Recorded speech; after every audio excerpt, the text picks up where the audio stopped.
You want me to take a picture with my phone? We can photocopy it? We'll do it later.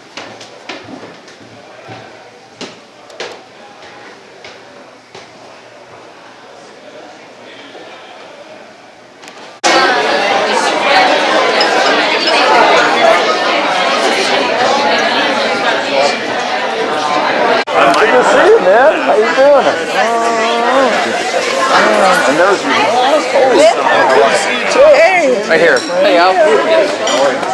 Eric would like to get a picture of it. I finally got that movie for you. Oh, why is that so low? Got it in the truck. I'm Jim. Jim his. Hey, Alan, how are you? Good to see you. How you doing? Who's here? Oh, that's great. Oh, boy, you grew up there. How are you? Good to see you. I didn't know you were around. Excellent. I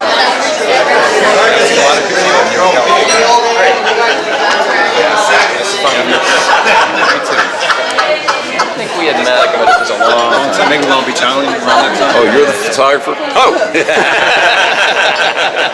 Yeah, you guys rounded up any place to sit because I would just. Where are we sitting? Wherever you say, you're the boss. Kind of the center. What's that, John? Some of us are standing with Rachel there in the center. Okay. What was that? Hey, Daniel. How are you?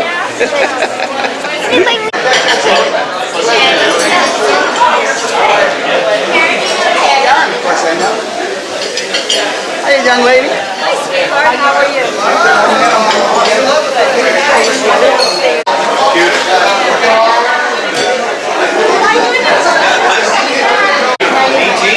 Yeah, this is one of the photos that was on the invitation. It's from his dad when they were down in Schloss their anniversary. Oh, yeah.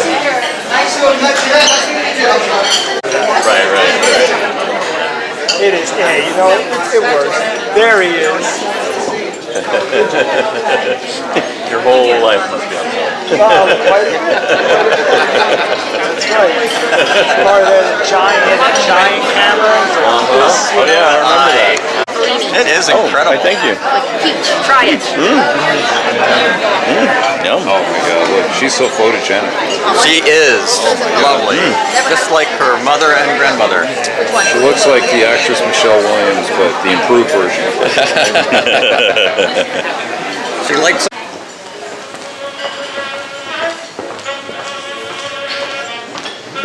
Nothing like getting all your attention and not saying a word. You don't want that. Okay. First of all, thank you all for coming today to honor my mom and dad, Bo and Jim Cargill. 5 years ago, my father, my mother, and I talked about what would happen after they passed away. My dad wanted me to have a, in his words, memorandum in their honor.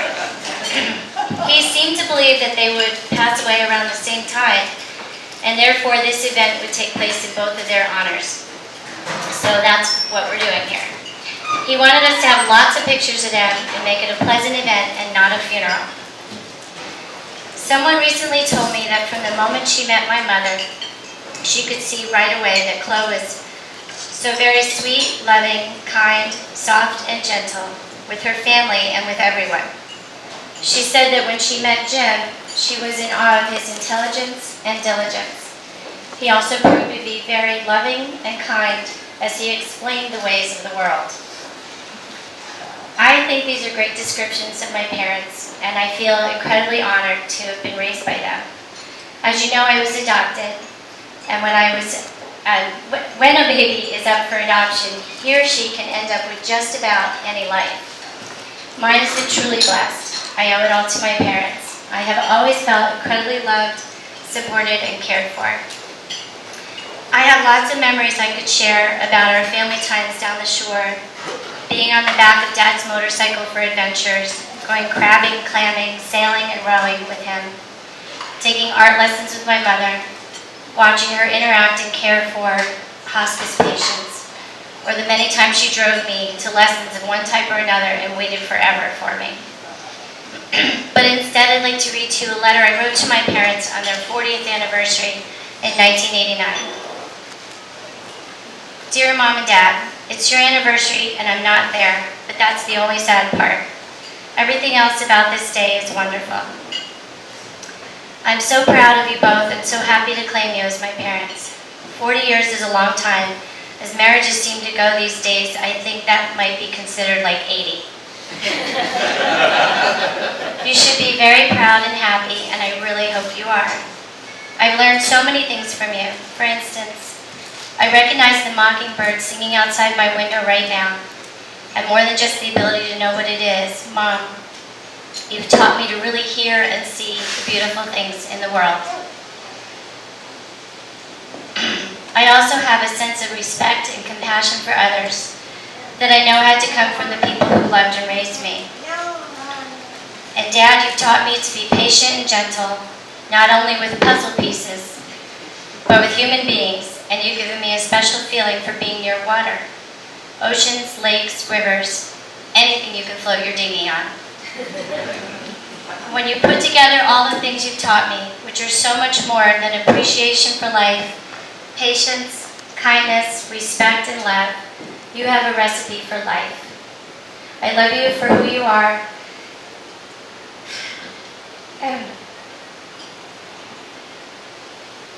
and what you have given me. And we know that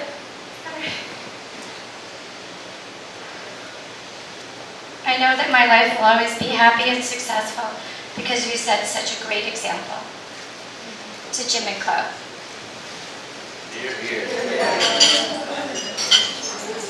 Thank you. If anybody wants to say anything, you're welcome to. I don't expect anybody to, except every member of my family.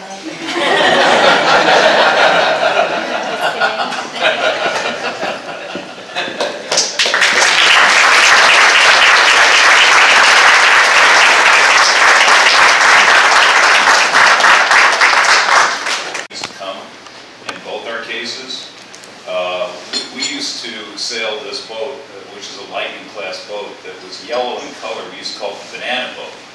And we used to race it. And we never won a race, by the way. In fact, we always came in last. So there was one time where we had to get the boat back on a trailer. And you had the mast there and everything. And so once we had the boat secured, we pulled it with this checker. Remember the checker cab we had, the green checker? So we're driving along, and all of a sudden there's lightning and sparks and everything. We forgot to take the mast down. So he had to rebuild that thing, and we got the boat back out there and continued to come in last in all the races.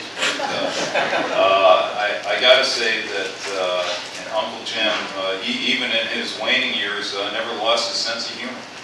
I think at one point he said one of the things that made it easy for him is he had an excuse not to remember anybody's names. But even to this day, Uncle Jim was the leader of the family, as we all know. Carried the torch from RP. If you go down to the factory, you see RP's picture up there and everything. And I've been to the labs a couple times recently, and it really brought back a lot of memories. But Uncle Jim was really a great guy. He taught me a lot, and he looked out for his family, and that's paying off today in many different cases. So I'd like to thank everybody for this gathering. It really means a lot to us. And thank you so much, Bill and Gary and Kathy, for putting this together. It really means a lot. We waited a long time for it, and it was worth the wait. So thank you all for coming.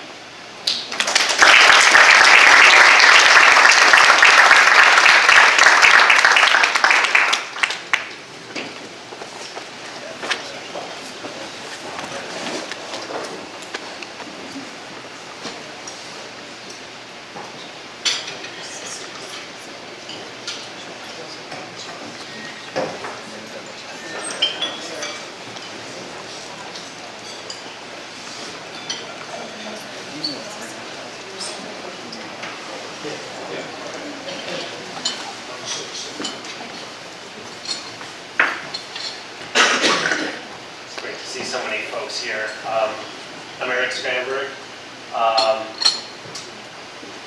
Chloe's sister's son. So Uncle Jim was a really great influence in my life. I think of the Cardinals not as a second family, but as family, and of course they are family. Years ago, I was embarking on a kind of a vision quest of heading out to uncharted territory. And I got a unsolicited letter from my uncle, Jim. And I'd like to read parts of it. May 22nd, 1981. To whom it may concern. This will serve to introduce Eric Strandberg, my nephew. I have given Eric this letter as a means of introduction and as a means of enlisting your assistance, since he is only to use it when all else fails. It is also a means of showing that his family and relatives are substantial members of the community and support him in this venture. You are invited to assist Eric in any way that you can. He is a responsible young person. As to financial support, I will see that any advances made to him are reimbursed. This company is listed in D&B, and the corporate accounts, as well as some personal accounts, are at the Summit and Elizabeth Trust Company. Mr. Kenneth Nelson or Mr. Walter Mills can be reached should verification be necessary. Thank you for any assistance you can offer. Very truly yours, John J. Cargill, President. And it's on the Cargill letterhead. To say Jim was old school is actually a great compliment. And this is the kind of thing, you know, this was 1981, so computers, the internet, none of that really existed. And I was going off someplace where no one would know me. And he wanted to make sure that I had support if I needed it.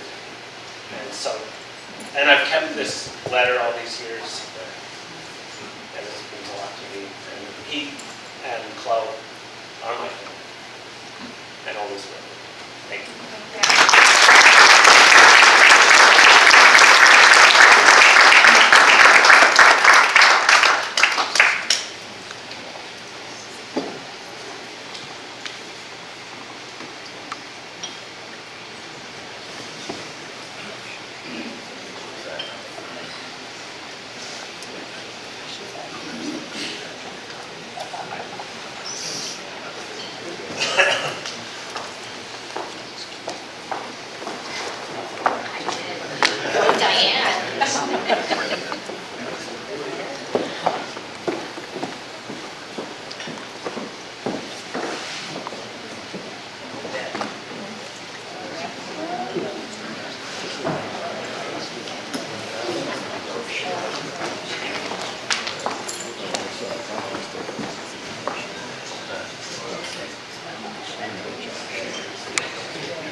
I may faint get away before I'm finished, because I said to Kathy when and we talked about my coming to this event, I said if I have to stand before a lot of people, I can't do that. I'm just not, you know, it just makes me very nervous. But how could I not stand up here and say something about Jim and Chloe? I don't know a lot of you here, but I do know many of you, and so I can't tell you how nice it is to meet you again and to hear about your lives. My name is Wilma Howard, for those of you who don't know, and I was Jim's secretary for 20 years. We didn't always see eye to eye, but you know, Jim had his own way of doing things, and you better you better do it his way. So anyway, but he was always a good boss. Chloe, they kind of adopted me into their family. They helped me through some of the difficult parts of my life. But I can't tell you, I don't know of any more loving and giving family, including their daughters and their spouses. They're just like my second family. And it was such a pleasure. I told Terry that I never got awake in the morning and dreaded to go to work. I always enjoyed my work. And I'm sure it was because I had a good boss and good people to work with. And it's just so wonderful to see all of the people from TAPPRO and some of them from Cargill Labs, and know, that some of them are still working.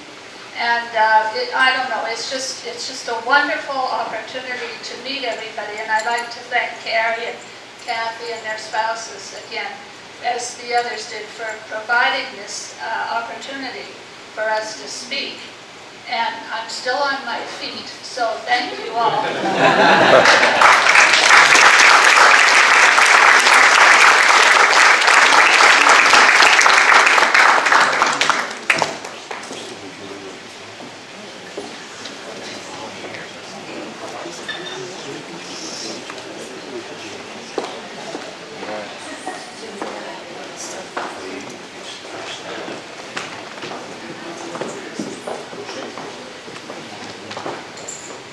Hi, I'm Julie Cargill and a relatively new addition to the family. I've been married to this gorgeous man right here for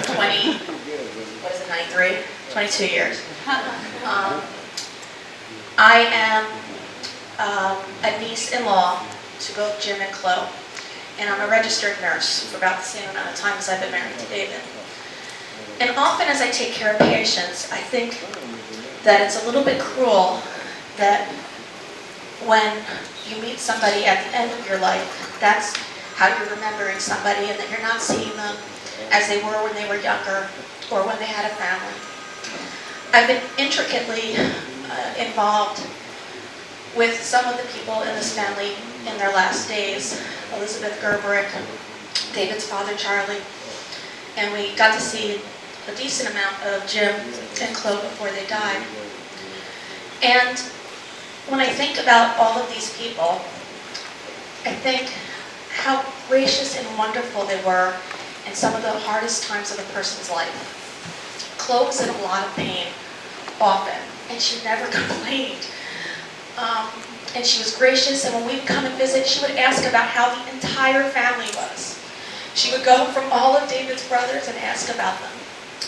Jim, when he couldn't remember who we were, and in fact once asked if I was David's daughter, and couldn't really even talk or barely hear, we would come, and Daniel, I think he reminded him of Austin, he would grab Daniel's hand and hold his hand the whole time and smile at him. And the two would just sit there, both grinning at each other, holding hands. And I think that in their older years, they showed how much grace and strength they had, and how they lived their lives in difficult times.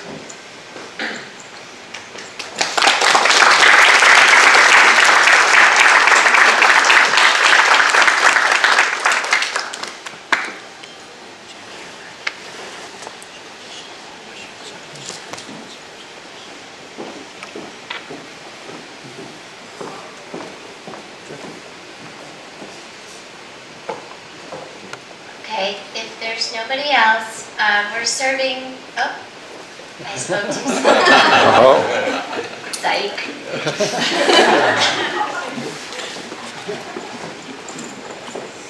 That's Cargill's for you. Open up a microphone and I should have known. Hi, I'm Alan Cargill, and so I'm Charles's son, second son. There's 5 boys, so I'm number 2. I'd like to share a little story of Jim and Chloe. And Jim told me he was riding his motorcycle, and if I mess this up, Carrie, I'll have to tell the story better. He was riding his motorcycle across country, I believe with his sister Dora, and they stopped at some Christian camp in Wisconsin or Michigan. I think it was in Wisconsin. And Jim saw this nice-looking young lady in a yellow swimsuit, and he said, "Now there's a girl I'd like to meet." And that turned out to be Chloe, and you know the rest of the story. So kind of a neat memory I have of Jim telling that story. I had the privilege to live with Jim and Chloe and Carrie for 6 months.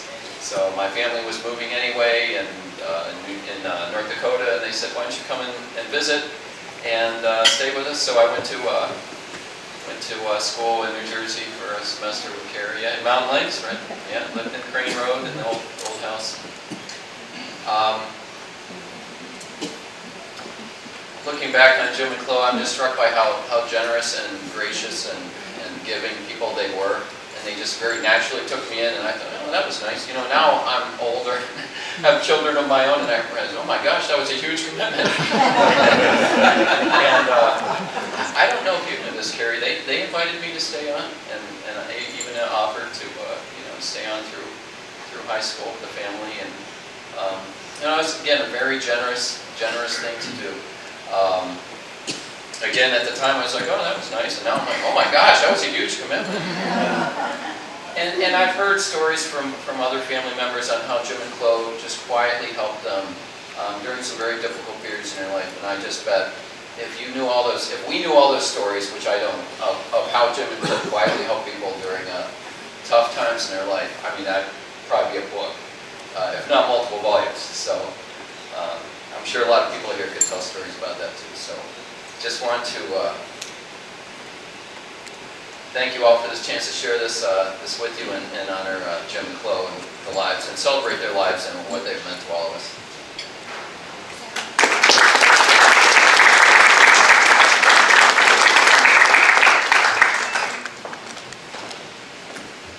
I'm David Charles Cargill, son number 4.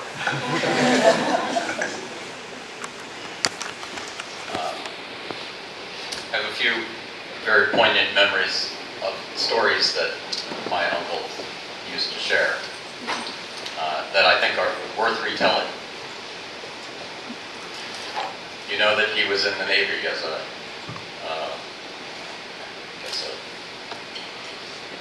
lieutenant captain of a LST, right? He was captain of the minesweeper. Mines. The LST was something else. Okay. No. That was LST first on Minesweeper, but he was a lieutenant commander. Thank you. So he told me this story. He wasn't often under fire, but there was one time when his little fleet was aboard. He took a year or 2 in officer candidate school, graduated, and then went on. So he maneuvered himself out of the ranks of the infantry, and he was very proud of the fact that he had gotten himself into the place that he wanted to be, and not merely one of those individuals who had to fight the war on the ground.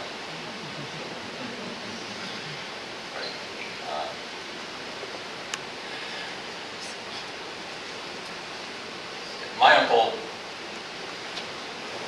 as I knew him, was a relatively quiet man, soft-spoken.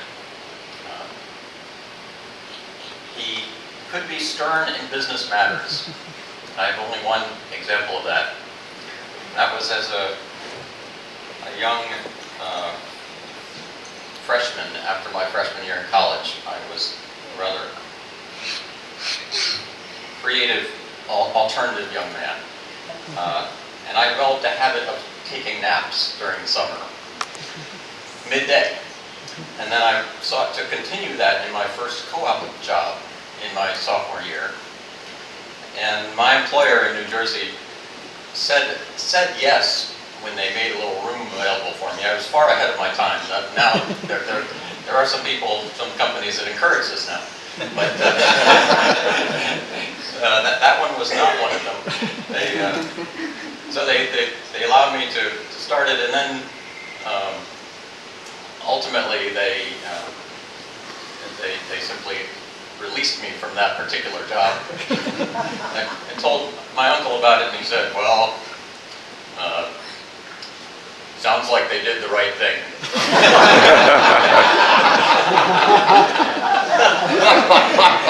And I learned my lesson. So we love them a lot, and we'll miss them a lot.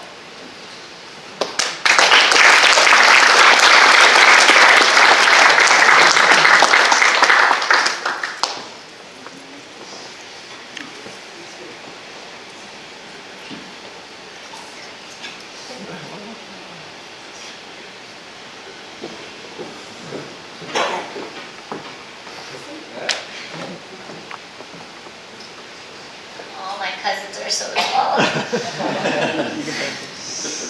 Okay, thank you. I love you guys. If no one has anything else they'd like to say, we are serving dessert true to the memory of my mother and father, chocolate and vanilla ice cream and Entenmann's cakes. But has it been microwaved for 15 seconds? Unfortunately, no.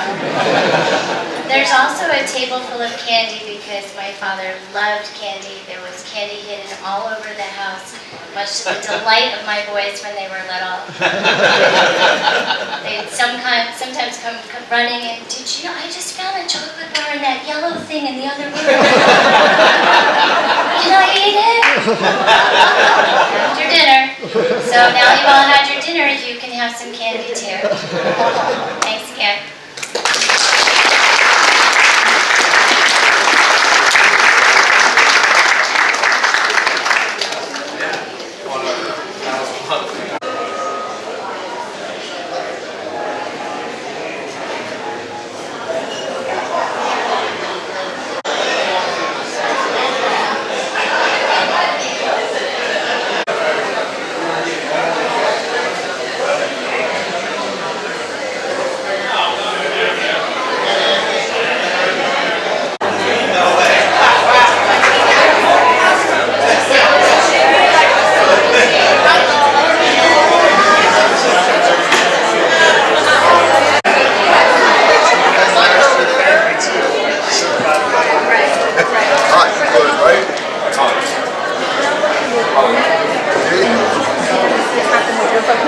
So you just automatically jump in.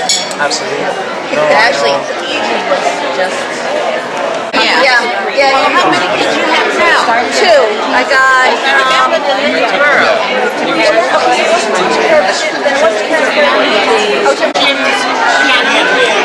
Yeah, but I don't think Katie wasn't alive. Robin, stop.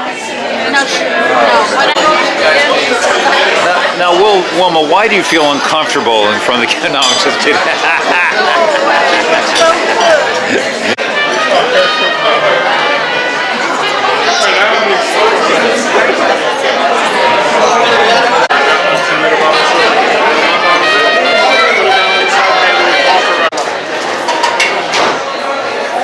So what's it going to be? Tough decision, huh? Very tough. There should be spoons on the table.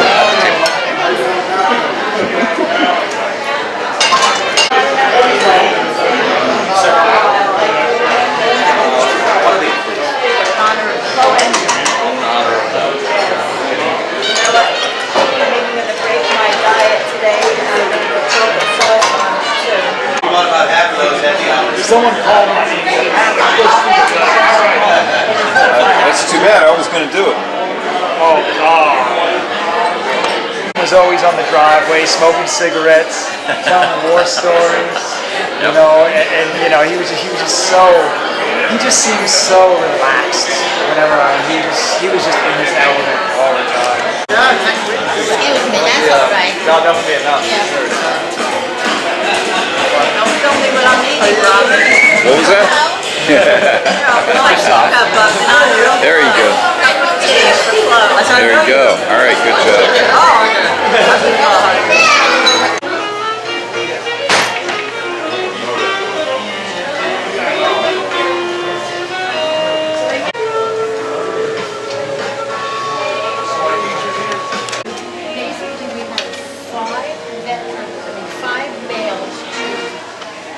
one female when I was there. Where, in Fairleigh? But I never knew he graduated that same year as high school. He also went to Morris County College. Yeah, I just got to get a shot of you guys for the record. Is that when he was in Little Falls? What? 60s, mid 60s? Yeah. Oh, But I was nice to you. hi. All right, so you get a little cardio. Oh, sorry, Aunt Fran. And Jordan That's Austin. all right. This is all about you anyhow. There you go.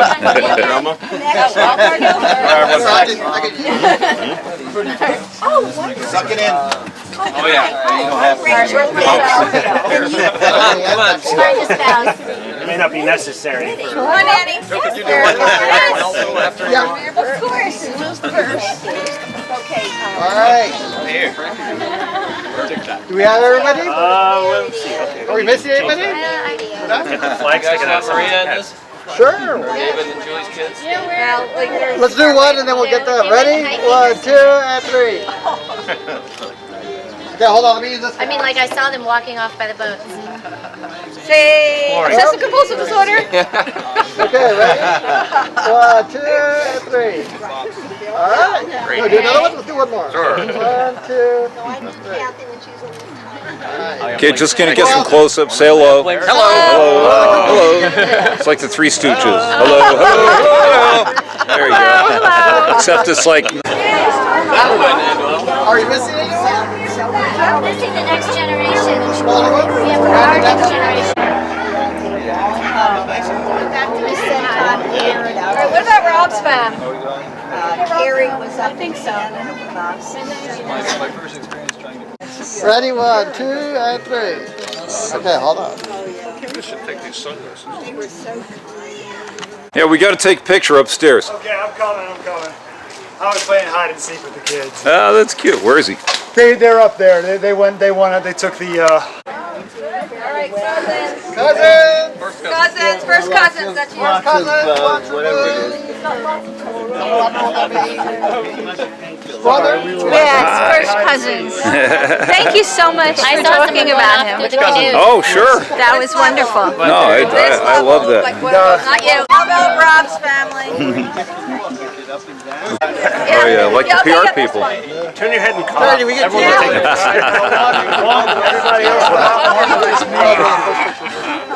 How about the kids? It's too hard to. He was here, but I guess he went inside. I didn't get a chance to see Bill. Oh, there. All right. You look too short for me to catch him around. Can you folks down to here? That was Down to here. Same here, Russ? Yeah. Oh, you want to scoot down this way? We don't have back Now the plan. Pretty nice. Good, David. Now squish together. like you like each other. All right, 1, 2, 3. Gotcha. All right, now me. Daniel, I gotta be able to see those teeth. Show me those missing teeth. Perfect. Who lost their tooth today? Daniel did. All your pictures are going to be like my. I think, is that it? Yeah, you do. Perfect. Yeah, I got a little concerned yesterday. What the heck have you been eating?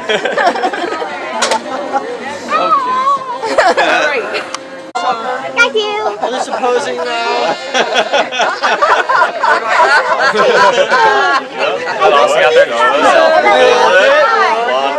family interpretive dance?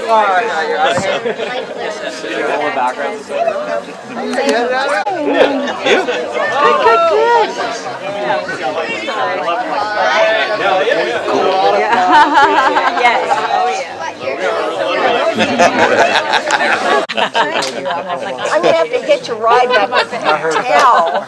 I don't think anyone else is going back to the hotel. We haven't sorted out what's going on yet. My goodness, I have the whole place to myself. What do I do?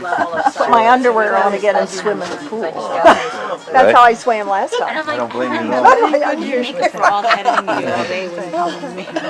I'll come to the pool with you, but I don't have any underwear.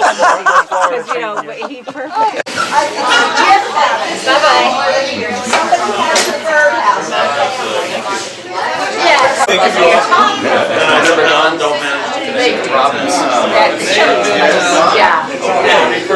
Oh, fiance, excuse me, yeah. Send you guys a text. All right, yeah, we should make it up. I feel the spirit of your father close by. What happened? Mama with a trailer with a tarp. Okay, yep. That was Dad. Oh, that's great. Yeah, Dad put in an appearance. Better late than never, right? That's it. Right at the very end. Or you could all enjoy it. Robin, we appreciate this. Robin, our speed rating. I'm ready. I'm ready, and we'll change that. We'll get you to reprogram that computer. Yeah, it's simple things, no problem. Yeah, I know now. It's Maria came over and gave me a huge hug. Say hi to Beth and Leah first. I will, I will, I will. And the birdhouse I have is going to go to one of them. Cool. So they'll have a little party. Maria, I'm really, really glad you came. Yeah, that is fun. He played yesterday. I have to Come on, Dewey. Daniel, where do you want to go? I'm following you. Want to go over here? Okay.